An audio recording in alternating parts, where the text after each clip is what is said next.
Good evening, everyone. Yeah, I know. I know. Today's Monday and not Tuesday as we normally schedule things. But hey, when you got something good you want to share with the world, I think tonight we're going to have an excellent conversation with a young lady that I'm very, very eager to speak with. So before we get going, guys, you know the routine. If you're on Facebook, I need you on YouTube. So go ahead and subscribe to the YouTube channel. Give us a like. Go ahead and give us a subscription there. We greatly appreciate it. If you guys are on YouTube, go ahead and comment your city and state of origin so that we can see how far our reach is tonight. Ladies and gentlemen, tonight we're going to have a great discussion, not only about entrepreneurship, which you guys know is one of my favorite subjects, but we're also going to talk about mental health. It's an area that I'm very intrigued with, and I think that a lot of people have a stigma with. A lot of people are uh, not really aware of the different facets of mental health. And for some people, there actually is an element of shame when it comes to mental health. So tonight, we have an expert in the field that's going to talk to us about mental health and hopefully eliminate some of those stigmas. So go ahead and share this video. Go ahead and like this video. And if you know someone that could potentially benefit from this information, you know what to do. Go ahead and send it to them, get them on. Go to the YouTube channel at the end of the conversation. If you guys have any questions, we'll gladly answer your questions from the YouTube channel. So we're going to go ahead and get this conversation started. So, as I said earlier, guys, good evening. You know who I am. My name is Ken Lawrence, and we're here tonight to have another conversation. Told you guys earlier, man, fascinated by entrepreneurship. I love talking to business professionals and just kind of seeing what their path to business ownership was. What was it that got them in the position to want to leave the job market and take that big step to go out there and start their own business. I did that about 7 years ago, and I know that for a lot of people it can be frightening. But we know what we want to do. We're determined to do it. So tonight we're going to have another conversation with a young lady that hopefully you guys will learn to love and get a lot of information from. So without any further ado, let me go ahead and bring my guest on camera. Yeah. Kramer, Hey, what's happening? how are you? I'm great. How are you? I am fantastic. First of all, I appreciate you taking the time out of your Monday to come and have a conversation with me. I know No you're busy. problem. I know it's the holiday season, so I appreciate it 2 or 3 times over. So I won't hold you too long, but I'm always intrigued to just talk to business professionals about their path and just see some of the similarities that we've had and also educate people about exactly what it is you do. So where are you from originally? Okay, so I like to tell everybody I am a country city girl. Here's why: because I am from North Louisiana, a small town by the name of Plain Dillon, which is north of Shreveport Bossier area. But Familiar. at the age of 10, we relocated to the big city of Cleveland, Ohio, which is where I grew up, graduated high school, stayed there until around my second year of college, and then we relocated back in 2008. Nice. So how you get from Plain Dealing, Louisiana to Cleveland, Ohio? Not too much now. So I come from a military family. My mom is Army, my dad was Air Force. But my mom moved there prior to me going with her. I stayed with my grandmother, which I did while she was at war and things like that. And she liked it there. And I really can't tell you what really made her say, like, this is where I want to go. But she was like, hey, I'm coming to get my baby and we going. And that was the history after that. Well, don't feel bad. I'm from a small town called Woodville, Mississippi. I know exactly what Woodville is. I mean, it's the state capital. I mean, of course you know where it is. Everybody knows where Woodville is. I think I So, had to drive through Woodville because I went to school at ULM in Monroe. So oh yeah, straight up 61. Yeah. yeah, in grad school at LSU. So I would Okay. go back and forth between the two. Oh yeah. So we're the hub. We're the connection city between I'll say South Louisiana and North Louisiana. Absolutely. Absolutely. That's the only reason I would know where that's at.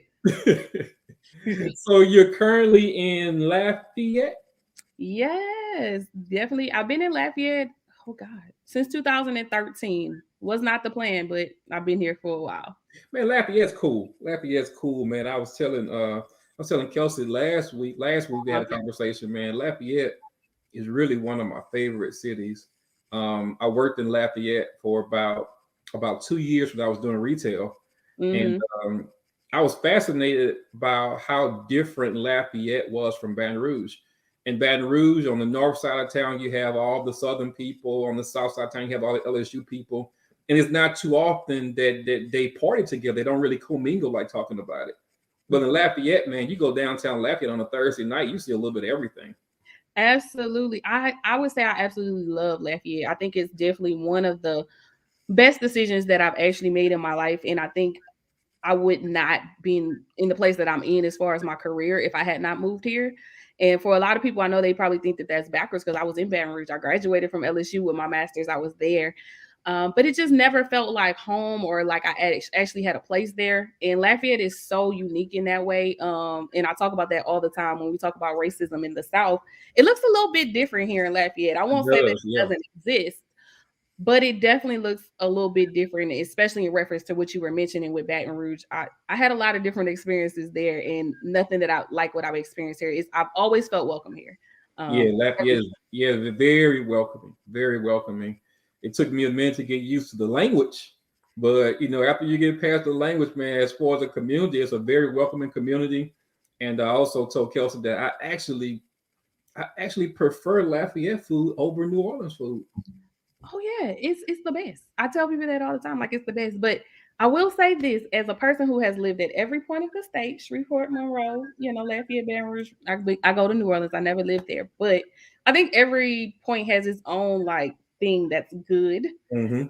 But now I'm like my crawfish, my gumbo, my rice and gravy, my boudin, all that. It gotta be from Lafayette. Nowhere else. I've become food bougie living in Lafayette. The funny part about it, I've been in Louisiana since 1997. Mm-hmm. I've never had crawfish. I've never had boudin. I've never had gumbo. I had a beignet for the first time about 3 years ago. I wasn't impressed. So Ken, we got a problem, and we're gonna have to tap into my other business venture with my friend. We have a page called African American Foodies, where we try to challenge African Americans to try different restaurants and foods that may not be their norm. So you're gonna have to come back and let me and my friend Edna take you on a Lafayette food tour, and you're gonna have to try some stuff. Hey, I'm down for that. I actually want to come to Lafayette and check out like some of the hole in the wall restaurants and stuff. Absolutely. Um, I'm not against it. I just never had a desire to do it. I'm just an old country boy. I like Bring it my home. beef, I like my pork, I like my chicken. Like you said, I like my rice and gravy. I'm a guy. I eat grits and eggs for breakfast every day. I'm just basic. It's not that I'm not open to it. I guess I never stepped outside my comfort zone when it came to that. And I'm sorry, a beignet just tastes like a half done waffle. It's a biscuit, kind of with powdered sugar. It tastes like a half done. It tastes like a half done waffle. It tastes like a wet waffle. Not a wet waffle. Wait, why is your beignet wet? And I went to Cafe Du Monde. I'm sorry. I'm putting bad press out there for these people business, but I went there because this is the place that everybody say you're supposed to go. And Natasha just gave me the wow face, like what? Natasha, tell him his beignet should not be wet. He need a redo. It's not supposed. Maybe the bag. If they put it in the bag, or was it on the plate? It's on a plate. Oh, I'm concerned. It's on a You plate. need a redo. Maybe it's a wet plate. I don't know. Maybe I should give him another shot. Yes, yes, Do, but do they it really is to me a glorified biscuit with powdered sugar. I do can't. they sell beignets in Lafayette? They do, but it's not New Orleans. They have this food truck that's been going around called the Beignet Box that a Mm-hmm. lot of people like. But I tell people all the time, like the beignet box is good, but that's not like traditional beignets. I'm gonna have to go. I'm gonna have to go back and give them another shot, man. Come back on and do another show and apologize for getting on the business for my lack of a better term. Absolutely. So previous to getting into this industry, what type of work did you do? So right now, I'm a mental health professional in private practice that I own. Prior to that, I've done a million things. People often say that I have jobs. So I originally had my certification in gerontology. So my first job here in Lafayette was at a inpatient psychiatric hospital where I was a social worker for a 22-bed unit for geriatrics that's 50 and older. Mhm. That's where my love and my passion and all of that came. I love, love, love, love older adults because I know some of them don't like to be called elderly, but definitely older adults. I did that for some years. I've done medical social work in the hospice and home health side of things. And recently, I guess in August, I quit my job from a health insurance, a Medicaid health insurance that I was working for the past 3 years, almost four. Nice. So you've always been in some facet or another, either in the field or in some type of a career area that was pretty much attached to the field. Absolutely. I undergrad, straight to grad school, straight out of grad school. While I was in grad school, I worked for the Marriott Hotel on Essen Lane, Spring Hill Suites. I loved my job. I tell the story all the time that when I graduated, I had no desire to get a job in social work because I absolutely loved working at the hotel. Here's why. I love meeting people and I like to know what their world is like and how I can better understand them. And I would meet all kind of people, actors, lawyers, all kind of different people while I was working there. So I was like, I'm not looking for no job. Them people call me. Yeah, I guess that would be one of the perks of working like in a hotel because you do get opportunity to meet people from all over the country, all backgrounds, all ethnicities. So it's a great opportunity to meet Absolutely. people. Yeah. Yeah. And they look forward to seeing you, especially people who work, out of town and they frequent the hotel. They look Hmm. forward to seeing you and you look forward to seeing them too. And they treat you well. It becomes family, to be Yeah. honest.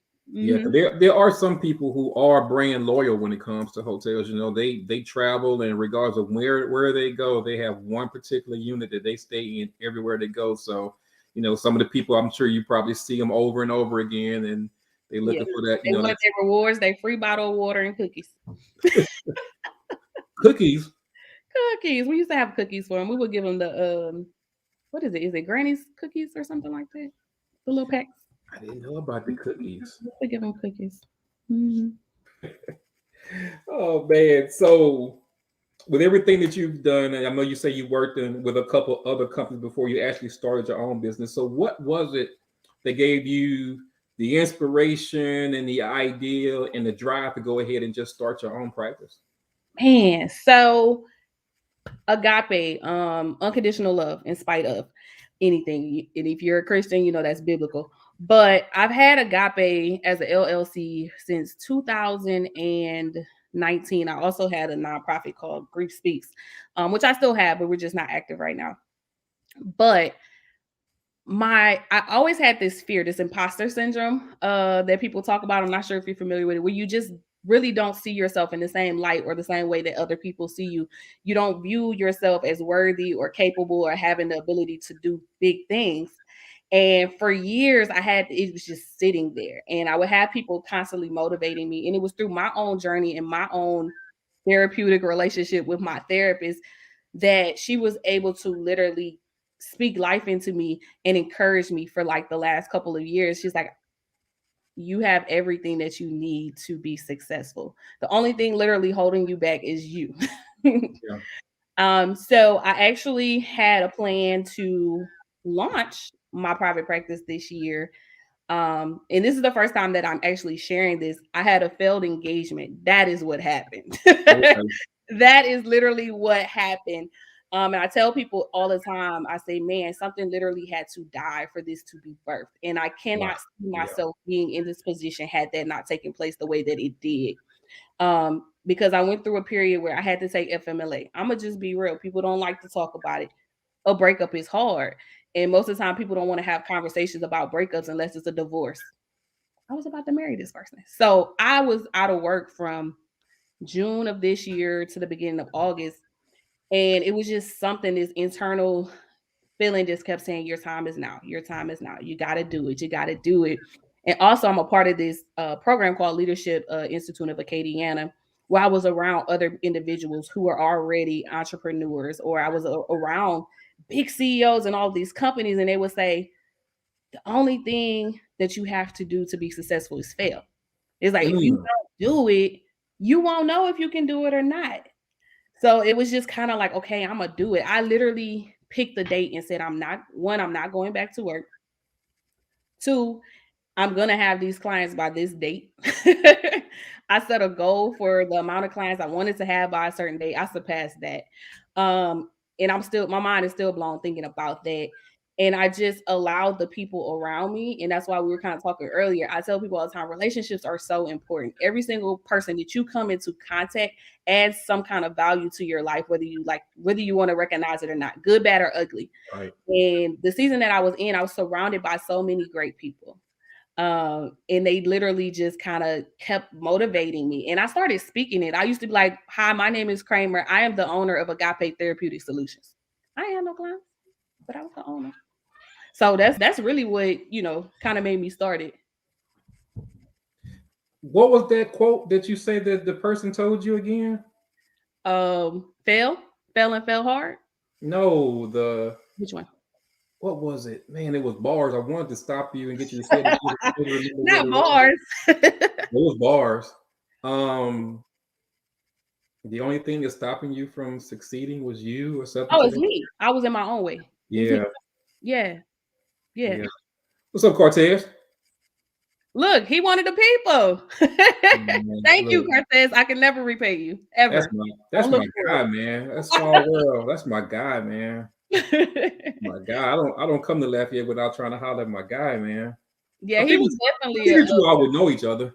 Yeah, he was definitely an integral part of it. You know how I was saying, like, I started my private practice, like, got the LLC probably in 2019. I'm not even sure if that's the date, but I did attend one of his trainings, and he was one of the people like, what you waiting on? What you waiting on? I went to the training and put the book. I can't tell you where that book at, Cortez. I don't know.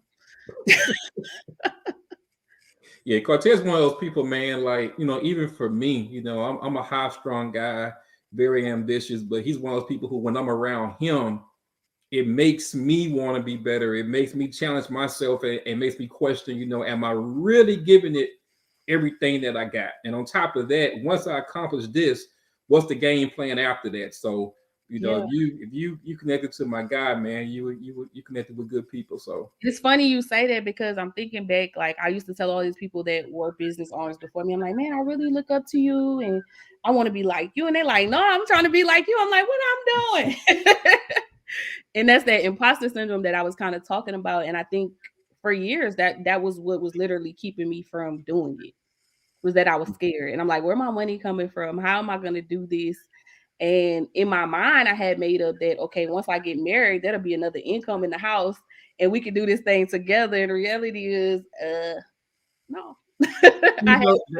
That's important too. It emphasizes, how a lot of people say they're loners and they don't need anybody and they don't have any friends and stuff. I think it emphasizes the fact of how important it is to have people in your circle who see greatness in you before you even achieve it, who continue to push you outside your comfort zone. Because, I mean, they say it all the time, but it's honest to God truth, man. In your comfort zone, you're not going to accomplish anything. Nothing. So it's good to have people. I think everybody should have somebody in their circle that can just keep it real with them.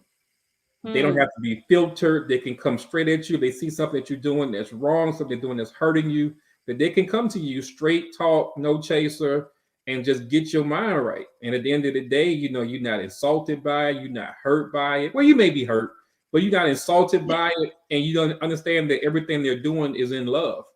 And, I'm blessed not to have a lot of friends, but everybody that I consider a friend is somebody that can check me at any time and let me know, man, look, you're slipping. You're not focused, this and that. And I definitely consider Cortez one of those people. Community is important. Definitely. So if you had to do it all over again, if you had to go back to day one when you first started entering this profession, what would you do differently? What would you do going back, looking at everything that you've done, the good, the bad, all the trials and tribulations? If you had to go back and just change some things or alter some things or modify them, just we'll use the word modify. What would you do differently?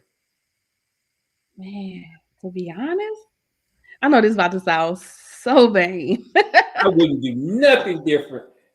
Everything I did was perfect. It wasn't perfect. I just don't see where I should change it at this point. I guess because it's still early on.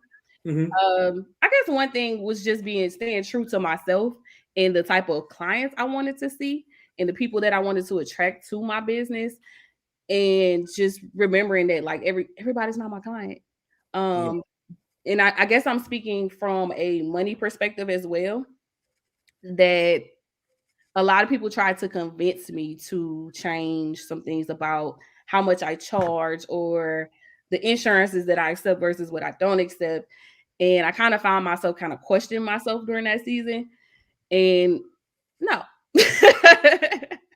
So I right now I think it's still early, so I can't say that it's anything I would change.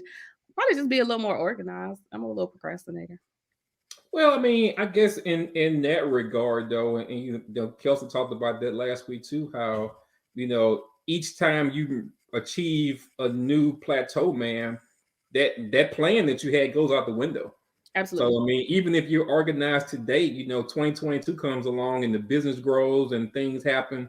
So that same plan that you had that had you at the apex of your organization may be a hindrance in the next year. So I guess that's one thing that's going to always be fluid. You're never going to be to a point to where you're completely organized. You have everything exactly the way that you want to do, especially if you're a growing business. Absolutely. Yeah. Evolving. And now that you say that, there are some, I guess, some small changes that, I've kind of made already as far as like, like I said, the type of clients I'm accepting, how organized I am. I think that would be like the main thing. If I could get to go back and have somebody kind of coach me up in that area about how to maintain like the financial side, how to set profit margins and goals and Mhm. things like that, I think that would. So I am already have plans to meet with like financial advisors and things like that. So that would probably be it. Yeah, mentorship is important. Um, I don't know about in your particular area. I know you say Cortez was an integral part in you doing the things that you're doing, but I know in so many different areas, man, mentorship is so hard because a lot of people have this phobia that they're going to give you uh, their secrets. They're going to give you their secret sauce, and then you're going to surpass them when there's enough money, there's enough clientele, there's enough success for all of us out there. So, there's nothing that you can tell me that's going to give me a competitive advantage to where I'm going to come in and just dominate your particular market.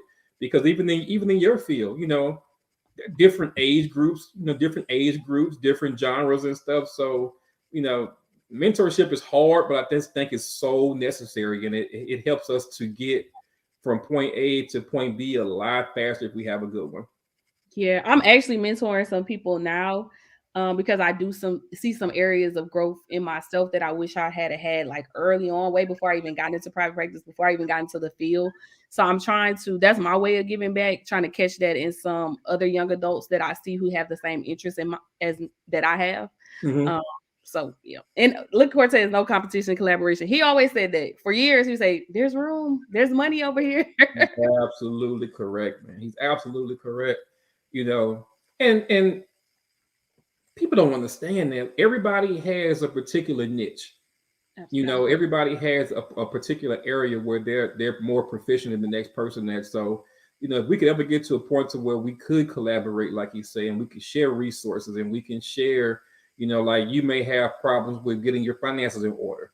Somebody else may be a savant at doing something like that, whereas you may be great at HR. You may be an awesome interviewer and you can help somebody with that. So I like that. No competition, collaboration only. I think that's the thing that can help a lot of us get to the next level because, I mean, we're kind of building this thing while we fly it. Nobody has all the answers, nobody has all the solutions, but if we can do this thing collectively, I just think that we could get there a whole lot quicker, make a whole lot more money and have a lot more fun. And not make so many mistakes. You're gonna have some, but not as many. Oh God, man. Like you Preaching to the choir. so many mistakes, man. So many mistakes. But I can preach on that now about how important it is, to have mentors. But at the same time, it's good to fail too, because a lot of people wait until they think that they have this thing figured out. They wait until they have all their infrastructure in place, they have all their degrees and this and that and that. And if you wait until you have everything absolutely correct, you'll never get started. So Absolutely. And I took some L's already. The first month, I'll say I didn't make any money. well, I mean, that's to be expected. That's to be expected. It's because I made some, some small mistakes, but I was able to, shake back. But I hadn't checked the statistics lately, but I know the average business loses money the first couple of years, before they actually make a profit. And I was the average business. I had 2 horrible years. The third year, I think I broke even, and luckily years 4 through 11 at this point have all been profitable years, and we're growing. But those first couple of years, man, I call it the weeding out process. If you're gonna quit, it's gonna happen in the first couple of years when you seem like there are no triumphs, there is no money, so you're doing it basically for the love at that point. But once you get past that barrier, man, it gets a whole lot better. My first client was free. I saw her every week for the last 6 months for free. Yeah, but that's experience. That's word of mouth, because you never know who she may know. Absolutely. And people laugh when I say that, but with my uniform company, I did that for years, man. Even in year 11, that's still something that I do. If I'm looking for a new market, so free game. Anybody who has like a uniform business like I do, what I'll do is I'll go to a business or I go to a school and I'll sit in the parking lot. And basically, who I'm looking for is the diva. Every job has one person that dresses better than anybody there. So I'll find a diva and I'll approach her and say, hey, look, if I gave you a free shirt to wear with the school logo on it, would you wear it? One thing about the diva, she's not turning down clothes. She's not. She's absolutely not going to do it. So she'll say yes. I'll get it for her. She'll wear it to school. Everybody in the school secretly wants to dress like the diva, but they don't know where she shops. And they secretly believe that they could never afford what she wears. But if given the opportunity to wear what she wears, they gladly do it. So she wears it. They love it. They ask her where she got it from. The diva puts me on. I outfit her for the entire week for getting me in the building. And then everybody in the school wants the same thing the diva wants. And I make a ton of money. Marketing 101. It's funny you say that because I wore Agape shirts for years. And I would make posts about Agape for years. And people would share them. They had no clue what it was. I would just always make posts and I'm like, hashtag Agape. And I would just always wear shirts that say Agape. And they're like, what is that? I'm telling you, man. And see, a lot of it is peer pressure. So, if you're doing business inside a location and the lady next to you buys 2 shirts, there are some people who have to buy 3 just because she bought 2 because they don't want that person to outdo them. So peer pressure can be a good thing or a bad thing if you can funnel it correctly. So yeah, free game, guys. I just showed you. I gave you guys $1 million marketing tactic. So I'll build all y'all later. So entrepreneurship versus employment. What do you think are some of the pros and cons of being an entrepreneur versus being an employee?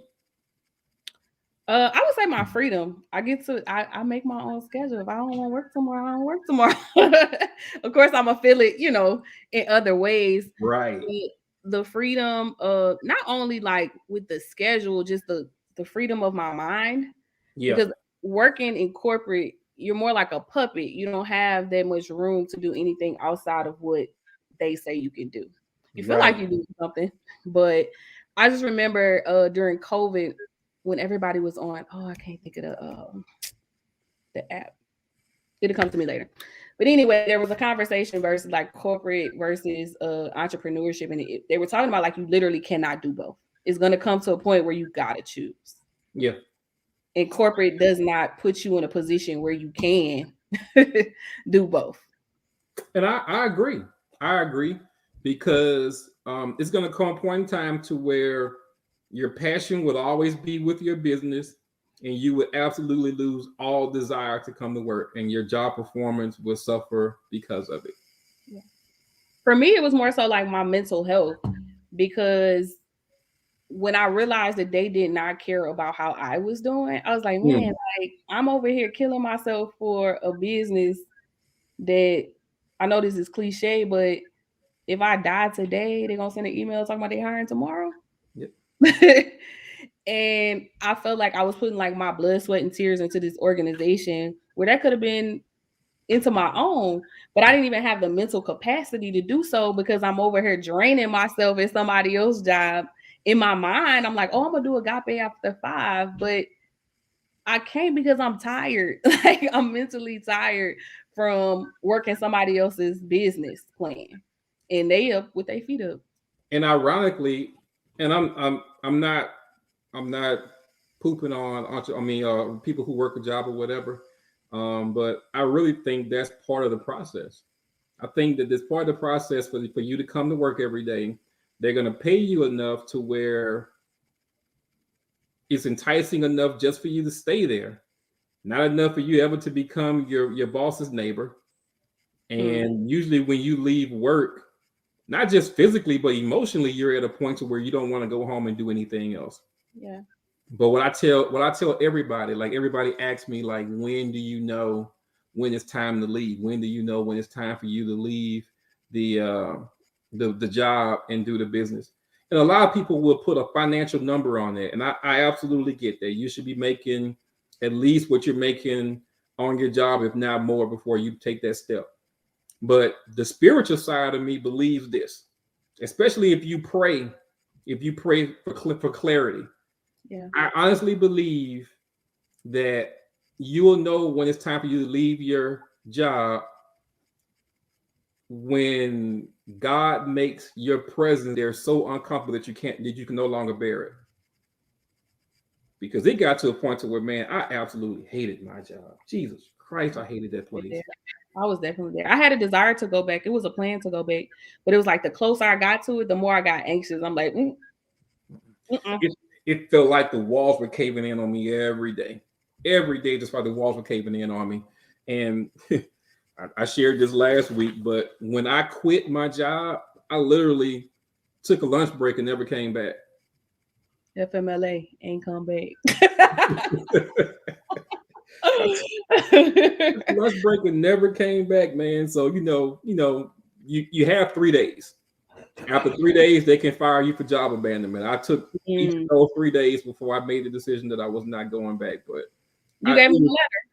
Yeah, it was physically making me sick. Wow. Same. It was physically making me sick. Same. You was talking about like the spiritual part. Me and one of my other colleagues, we always say that we're unicorns because we are the people that left without the money. And strictly like on faith. Like, and I can't even tell you that it was anything else. But the way that you know is like it's not hard. Yep. Like it literally lines up. The hard part was, waiting. Waiting on the first check to come in. But the other stuff, it was like everything literally like opened up. I didn't do any marketing. I had this big old plan. I was like, man, I'm gonna get these flyers made, and I'm gonna go to this doctor's office. I'm gonna go to this. I specialize in grief and loss. I'm gonna go to this funeral home, and I'm gonna do all of these things. And it was like, now I'm at a point where I'm like, the phone won't stop ringing. Yeah. And it was confirmation when I started getting referrals from the people that I was seeing. Nice. Like, okay, God, this is it. Yeah. This is it. And when you're working and like working out your purpose, it's easy. Like it's not that complicated. Yeah.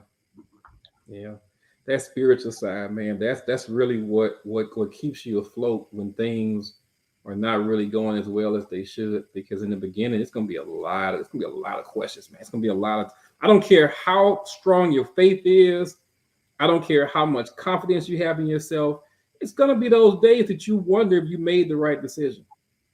And I have Because, those. yeah. I have those. And there's no secret. I talk about my therapist all the time. I tell her every week. I'm like, did I do the right thing? She's like, oh, so it's another week that you feel like quitting. I say, yeah. She was like, but you showed up again. She was like, just as long as you keep showing up every week, like Right. keep showing up every week. Yeah, she's right though.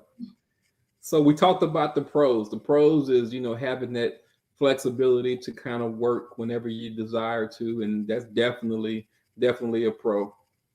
But on the flip side of that, what do you think are some of the cons of entrepreneurship versus being a traditional employee?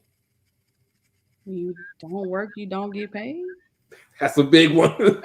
That's a big one, man. That and then the fear that we all have, I think, is related to health insurance. Sure, I think a sure, lot of us stay on jobs because of the health insurance. sure. I haven't mastered that side yet, but Yeah, that's definitely probably one of the cons. And I think that's also why those organizations are set up that way. And I could say, like, working there, I would always say, man, my insurance is so good. Well, yeah, you work for an insurance company.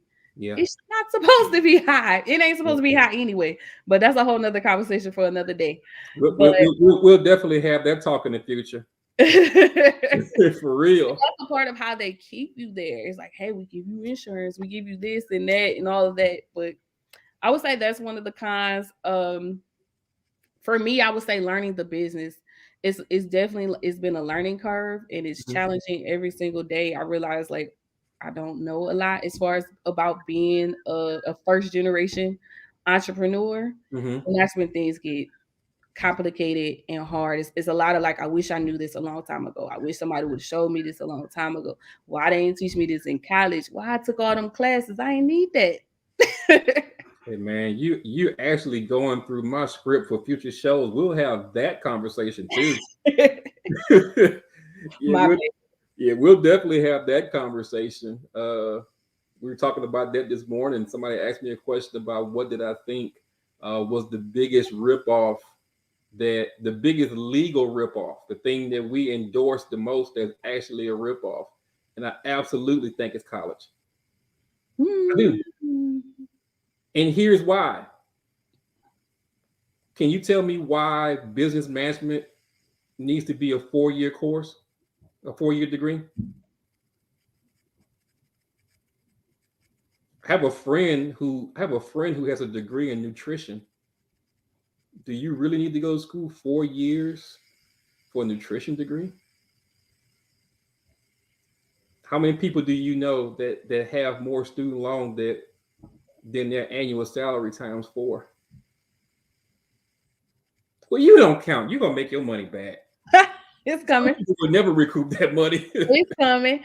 It's funny you say that because, like, people don't realize, like, okay, I was in school for 6 years. Yeah. Hey, Shannon. 6 years. Hey, Shannon. Man, we have a lot of the same circle. I know people. But yeah, people don't. Yeah, 6 years. Like, and nothing about those 6 years prepared me for where I'm at now. Besides, Yeah. of course, the knowledge in psychology and social work and all of that. But as far as like being a business owner, it Yeah. nothing. I have a friend that has a degree in accounting. He works for one of the major oil companies in Houston. And I asked him, how much of what you learned in college you actually apply on a daily basis? He told me, he said, if you can do an Excel spreadsheet, you can do my job. He said, I don't really do anything that I learned in college. And he's a 6-figure earner. So that's why I say I really think that, college, and if you do it correctly, it's not. But there are a lot of people who go to college that pick their majors based off of the courses they have to take and try to find that easy way out. And for those people, I absolutely think it could be a ripoff. I can see that. I Yeah. can see that. I was actually having a conversation with somebody recently because they just assumed that I like school. And I was like, I actually hated school. I didn't like it in high school. I didn't like it in college. I really did not quote unquote like school until grad school because I literally had the opportunity to focus on the things that I enjoyed that I wanted to do. Every single class I took focused on what I liked. She said that they assume that I like school. Let me That's clarify. I was number 3 in my class. I was, student athlete, all of these, educational things. So of course, but my mama ain't play that. She was military. but you probably would like, man, I gotta be here anyway, so I guess I may as well be good. I didn't have an option. Yeah. Ain't no C's and D's coming home over here. No, that's right. I know that's right. But no, I really just didn't have like a true like appreciation for college until grad school because it was social work and I was taking classes that I enjoyed that I knew I was going to use. I'm not using that psychology statistics that I learned in 2010. I don't even know. I think the best thing that we get out of college is just the social experiment. You know, a lot of people actually find out who they are and who they're not during those years of college. I think that's the main thing that I would say that is a benefit because I went to the HBCU, but to see people from different parts of the country, different languages, different dialects, and things like that, it was new to this country, boy. So that part of it, I What will school you say. went to? Hmm? What school did you go to? Southern. Oh, okay. Yep. Love it. I was about to say, is there any other school? But that's another conversation also. I know how y'all do. You go to Southern, but I grew up on campus. My big sister is a graduate. So. Okay. So if you had to narrow down, I know this is probably a crazy question, but if you had to narrow down like your core demographic when it comes to your business, either your core demographic or your specialty area, because I know in social work it is a broad area. So who's your core demographic, or who do you think would be your ideal customer, or what genre do you normally do the most business with? Funny thing that you say that. So I have a certification in gerontology. I love seeing older adults, grief and loss. But at this point, I have a lot of young adults, a lot of college students, and I absolutely love it. That is not the direction I expected to go in. So Yeah. I would say that there has been like some transition in that area. And the reason I think I'm so passionate about it, because I can see where there was like a gap in my own life as far as transition from college to career. Mm-hmm. And I love the fact that I'm able to pour into to them in that season that they're in to kind of help, correct some of those potential mistakes that, adulting's hard. That's what I always tell them. And nobody seems to really prepare anybody for that little gap that's right there. When you first graduate, you're like, man, I got a degree. Matter of fact, I saw a young adult the other day. She just graduated from UL. I say, girl, how I feel to have that degree? She said, I don't feel anything. So now what you do? Can't find no job, and nobody talks about that. We're actually in a place where what are you going to actually be able to do with a bachelor's degree in a couple years? Mm-hmm. Yeah. So I would say like right now, my main focus is young adults, still grief and loss. That's it. In the grief and loss department, did you find there was an uptick in people who were actually reaching out to you after during COVID and things like that? I would say yes and no. I think there was an uptake for just a Black therapist in general recently. Mm-hmm. And I think that's because of a lot of the things that has taken place and the trauma that we've all experienced through social media. Oh yeah. So a collective trauma that we've all experienced and didn't even realize was happening with Yeah. all of the shootings and things like that. And I don't even like to get into this, but police issues. So yeah. I think the grief and loss part will come soon because I don't think people are realizing the effects that COVID has had on them as far as grief, because Mm-hmm. people don't even recognize that a loss is not just a death. So that's the conversation that I've been trying to have with people about COVID, that we all experienced a whole lot of loss. Yeah. Yeah. Even if nothing more, even if not the loss, man, like you have people who were like real socialites that had grown adapt to going to work and communicating with their coworkers and stuff, and to go from that environment to having to do, meetings on Zoom and losing that personal communication with people, man. There's a lot of people that freaked out in situations like that.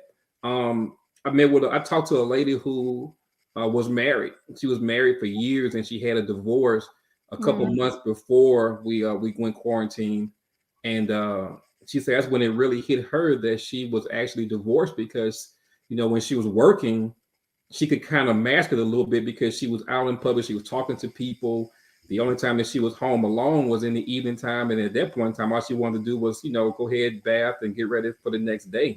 But to actually be home and to have the isolation of being there by herself, she said it definitely took a toll on her. And Man, stuff like that makes you have to look at yourself. Who likes to really face themselves? Wow, that's heavy. That's heavy. Yeah. You had to deal with you because there was nowhere else.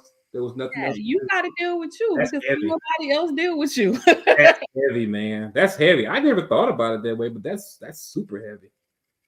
I consider myself a pretty active person, so when I do slow down, that's when I'm like, oh, okay, so I do feel this. Yeah. And I think that's what society has trained us to be like, in the hustle and bustle of life. So we don't really have to face a lot of the issues that we do have.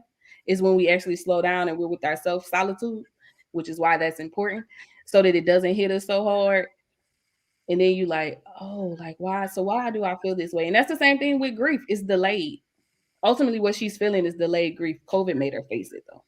Oh man, when you just said that a lot of times you stay busy to not have to deal with it, and when you slow down, a lot of things that you haven't dealt with hit you in the face. You was reading me my paperwork then, I promise. I'll invoice you. So I'll ask the question, because I know there's a stigma in our community about mental health, and I think it's probably an even larger stigma when it comes to men. So are you seeing now that men are kind of breaking down the barriers when it comes to identifying the fact that they need someone to speak with, or that they need an outlet? I was just gonna say, one of the things that I said I was not doing when I started my private practice is I said I did not want to see men. I'm not going to go into why, but I definitely said I didn't want to see him. And I probably like half of my population right now is men. And I was really excited when I saw your thumbnail, and I was like, man, he put a black male on there. I said, he better. And the reason I say that is because there is a lot of stigmatism around seeking help, period, in the Black community, especially for a male, because a lot of times we try to make it seem like it's a sign of weakness, and it's really a sign of strength because you're able to deal with your stuff and face yourself, like I talked about. And so I do believe that it's going to continue to increase as you continue to do things like this, and as I continue to be open and available for more men to, feel safe in that space. And kind of like you said, one of the best things for me is, like, far as my referrals has been word of mouth. So I do hope that from me being able to see more men in my practice, that does open up a safe space for other men. I think for men is very important, especially for men that are in their purpose, especially for men that are actually doing the things that God instructed us to do. Because if you run any machine long enough, eventually it's going to need maintenance. Absolutely. And we go into a world that wasn't designed for us. We go into a world that wasn't designed for us, and we have to excel in spite of. And regardless of how successful you are, at some point in time, man, that wear and tear and that hustle and bustle gets to you. If you think about what a man is actually mandated to do, a man is the head of his household. He's his covering. So you can't really perform at maximum capacity if you have some issues of your own, or you got some things that you need to take care of. So it's important. It's important. I've actually Because I mean, I was that guy, too macho to say that I needed help and things like that. But being around people like Cortez and talking to him, those type of things have actually made me, not only a better man, but a better business owner, a better friend, a better dad, better husband, all that type of stuff. So it's absolutely important. It's absolutely important. Yeah, I think the issue is that we need to have a real conversation about what mental health is and what it isn't. I think that social media and all of these things has taught us that mental health is just schizophrenia, bipolar, and these people that are just so sad. And that goes back to what I said about, living your everyday life, hustling. And you can't even tell that person's depressed because they still living their life and it looks quote unquote normal. But seeing a mental health therapist doesn't mean that you're depressed or that you have all of these book labels. It may literally mean that you need somebody to help sort through your thoughts. Yeah. Like you just need to run it with somebody, have a conversation in a space where you could just be free to be you, say whatever you need to say, and leave it right there. Have an unbiased party there too. Mm-hmm. You can't ask mama everything. Mama is absolutely biased. So and mama can't give it to you all the time. You be over there reaching and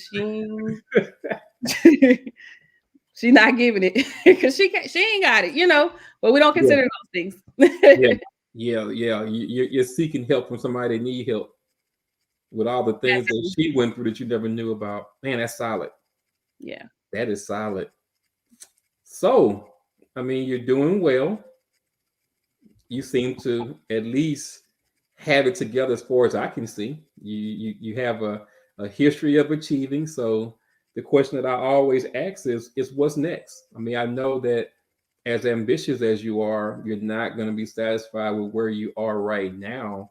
So what are the future plans for you and the practice?